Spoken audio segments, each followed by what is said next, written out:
for SPG. As in, super. Pack ganun. Secret. File.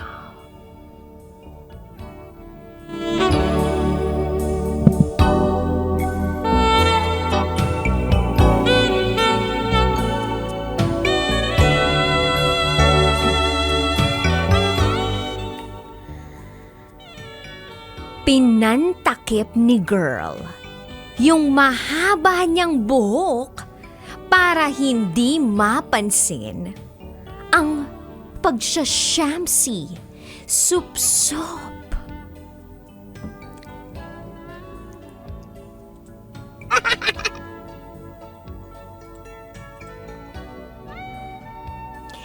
Hi DJ Rocky.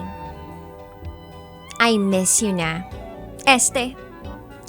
Miss ko nang mag-share ng SPG sa programa mo. Second time ko na itong susulat sa SPG. Hindi ko na idedetalye ang una kong sinulat dahil baka mabukayo o mabuking pa kung sino ako. Pero eto na nga. Itago mo na lang ako sa pangalang Senyora. At ito, ang aking SPG. As in, super. Back ganun.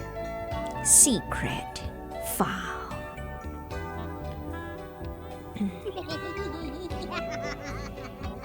Year 2015. Nung mga panahon na yun, pumupunta ako sa Divisoria para maghatid ng tela. May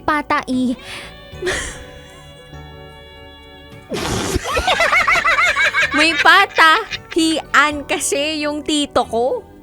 Wala pa akong permanenteng trabaho noon. Kaya ako ang namamalansya ng tela at madalas ako na rin ang tagahatid. Take note DJ Rocky, patahian na, hindi pataehan. Well, katulad ng pangalan mo, DJ Rocky, Rakitera ang lola ninyo. Hindi pwedeng tumunganga kasi hindi naman kami mayaman. So eto na nga. Fast forward. Isang araw, pinaghatid ako ng tito ko sa Divisoria. 2 sakay lang noon mula sa amin. Trike, tapos sakay ng bus. Pagsakay ko ng bus, natuwa ako kasi medyo maluwag. Makakaupo ng maayos ang lola ninyo. Tanghali na rin kasi noon. So tamang-tama, hindi ako standing ovation. Pumwesto ako sa may bandang pinto. Doon ako naupo para presko. Ordinary bus lang ang nasakyan ko. Wala rin naman talaga kasing aircon bus biyaheng pa Divisoria. So eto na nga. Sa kalagitnaan ng biyahe, bandang NLEX na noon, napansin ko agad ang isang babae. Babaeng maganda, maputi, at mahaba ang buhok.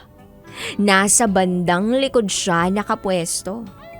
At meron siyang katabi na isang lalaki.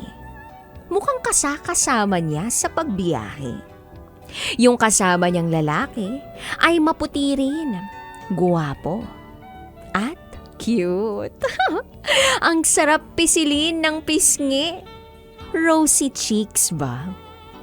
Tapos, maya-maya pa, napansin ko na pinantatakip ni girl yung mahaba niyang buhok sa bandang dibdib niya. Nagtataka ako. Ang init-init pa nun eh. Bakit kaya niya tinatakpan ng kanyang buhok ang dibdib niya? At dahil may pagkamarites ang lola nyo, hindi ko maiwasang sulyap-sulyapan. Ayoko sanang pansinin at baka isipin niya na napaka-chismos ako. Pero hindi naman masyado, no? Nang mahagip ng kaliwang mata ko na yung lalaki, ang likot-likot sa upuan niya. Hindi rin mapakali. Parang makikita mo sa itsura na may gustong-gustong gawin doon sa babaeng kasama niya. At hindi nagtagal. Hindi nakapagpigil. Nakahawak na ito sa isang kamay. At yung isang kamay ay nakahawak doon sa Mount Mayon nung babae. Nakita ko ang reaksyon ni girl. Hindi rin siya mapakali. Tingin siya ng tingin sa mga tao na nakasakay sa bus. Siguro dahil nga may ginagawa silang milagro nung lalaking kasama niya. Yung ibang pasahero, deadman na lang din sa kanila. Tapos, nakakaloka dahil kitang-kita ng mga mata ko nung magsimula ng Siyamsi sumsum yung lalaki. Yung itsura ng lalaki parang hayok na hayok. Ang pangit ng term na ginamit ko, DJ Rocky, pero ganun talaga ang nakita ko. Dinaig niya pa ang isang sanggol na gutom sa kanyang pagkain. Kaya pala pinantatakip ni girl yung mahaba niyang buhok sa dibdib niya ay para hindi sila mahalata. Sa isip ko noong mga panahon na yun, grabe naman si girl na hindi makapagpigil. At sa loob pa ng bus gumawa ng milagro. Pwede naman nila gawin yun sa private place. Hindi na nakapaghintay makababa ng bus. Wala kasi silang katabi sa bandang likod kaya siguro malakas ang loob nilang gawin yun. Ang tagal din nilang gumawa ng milagro At saka sa tansya ko, may 10 minuto rin yun. Akalain nyo naurasan ko pa? First time ko kasing makakita ng pang-SPG sa loob ng bus. Madalas ko lang naman kasi nakikita sa mga ganun kundi nakahawak kamay sa bewang, nakapatong yung kamay sa hita ng jowa nila, pero hindi naman ako naiinggit. Nadadanas ko rin naman yun. Oo, yung ipatong yung sarili kong kamay sa sarili kong hita, self-love, ganun. Ang mahalaga, sanay na ako. Charot with harot. So makabalik ako doon sa 2 kasakay ko. So eto na nga. Palagay ko yung edad ng babae sa tingin ko nasa 25. Tapos yung lalaki, siguro, ewan ko, nasa 1 taon. Anak ni ate mong girl yung kasama niya. Kaya pala may narinig akong iyak ng bata pag sakay ko ng bus. Tom Jones na Tom Jones pala yung baby or gutom na gutom. Kaya no choice si girl kundi ang magpa-siyamsi supsop sa loob ng bus. Kahit hindi pa komportable, sumigi na rin si girl. Kesa naman gumawa ng eksena yung Junakis niyang iyak ng iyak. O diba, gano'n naman talaga ang isang ina.